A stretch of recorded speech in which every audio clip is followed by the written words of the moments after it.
әйел пысық болса, әйел пысық болса, әйелдің қолында береке болса, оның күйеуі жұмыссыз ба, ақша таба ма таппай ма, неважно. Ол әйел дастарханын жайнатып қояды, ол әйелде береке, әйелде, еркекте емес.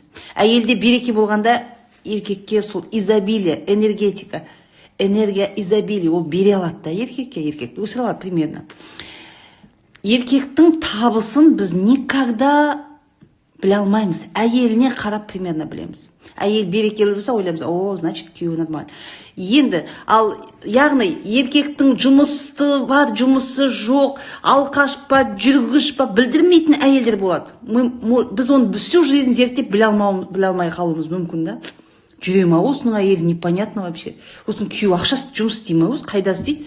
Ешкім біле алмауы мүмкін. Ал әйелдің салақтығын, бетбақтығын еркек жасырып жаба ала ма, қалай ойлайсыздар?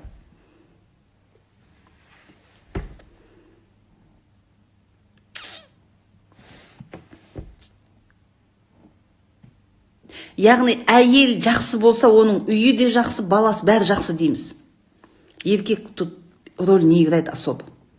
Еркек жақсы ма, жаман ба білінбейді. Жақсы әйел білдірмей тастайды.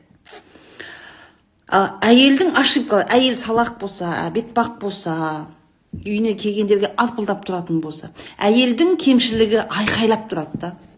Айқайлап көрініп тұрады. Үйіне келсең, айқай шу, баласы жылап отыр, мына жақ былығып жатыр, тамағы дәмсіз примерно да.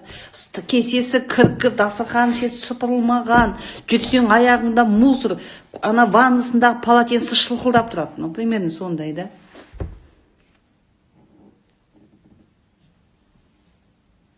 Сол үшін әйелге байланысты.